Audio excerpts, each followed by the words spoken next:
नमस्कार. शारदीय नवरात्रीच्या तुम्हाला सर्वांना खूप खूप शुभेच्छा.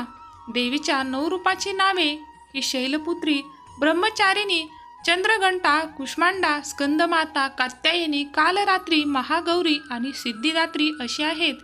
देवीने जो पराक्रम गाजवला त्याला अनुसरण देवीला या नावाने ओळखले जाऊ लागले. काय आहे त्यामागील कथा तर आपण रोज एक कथा जाणून घेऊयात.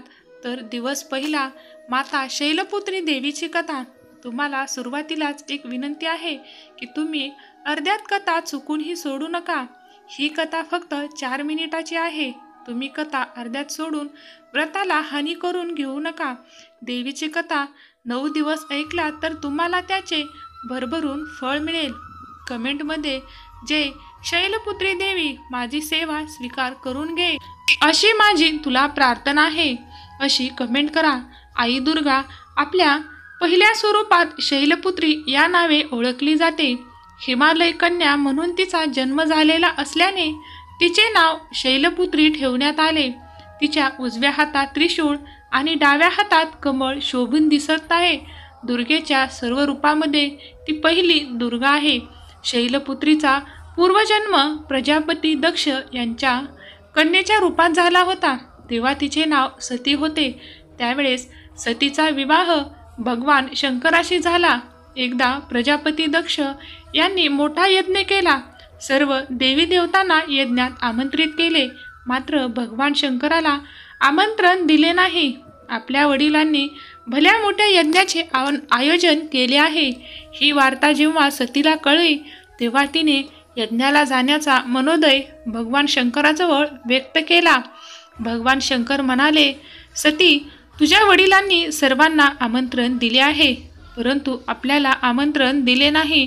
याचा अर्थ त्यांचा आपल्यावर काहीतरी राग असला पाहिजे, अन्यथा त्यांनी असे केले नसते. कारण जाणून घेतल्याशिवाय आणि आमंत्रण मिळाल्याशिवाय तिथे जाणे मला योग्य वाटत नाही. परंतु सतीचे मन माहेरी धाव घेऊ लागले. पण आपण एकाच घरचे आहोत म्हणून कदाचित वेगळे आमंत्रण दिले नसेल किंवा घाई बडबडीत राहून गेले असेल असे म्हणत सतीने पुन्हा भगवान शंकराकडे यज्ञाला चलण्याचा आग्रह केला. तिची माहेराप्रती असलेली ओढ पाहून शंकरांना तिचा आग्रह मोडवला नाही. त्यांनी सतीला जाण्याची अनुमती दिली, परंतु आपण तेथे येणार नाही असे कळकळीने सांगितले. सती आनंदाने यज्ञ समारंभी सहभागी झाली. संपूर्ण राज्यात रोषणाई केली होती. प्रजाजन प्रसन्न दिसत होते. अनेक पाहुणे आले होते. सगळे वातावरण अगदी आनंदी झाले होते. तिथे गेल्यावर सतीचा आनंद द्विगुणित झाला. कधी एकदा जाऊन आपल्या पित्याला, मातेला, बहिणींना भेटते असे तिला झाले होते.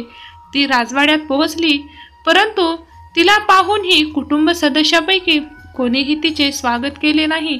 उलट पक्षी तिला दुर्लक्षित केले. त्यांच्या नजरेतले भाव अत्यंत अपमानास्पद होते. सतीला ते सर्व समजत होते. सतीला आता गहिवरून आले. भगवान शंकराचे बोल आठवले.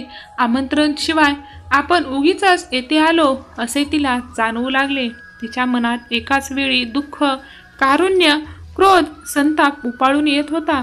हा अपराधी भाव घेऊन शंकरासमोर कसे जाणार या विचाराने तिने तिथल्या तिथे स्वतःला संपवून टाकले.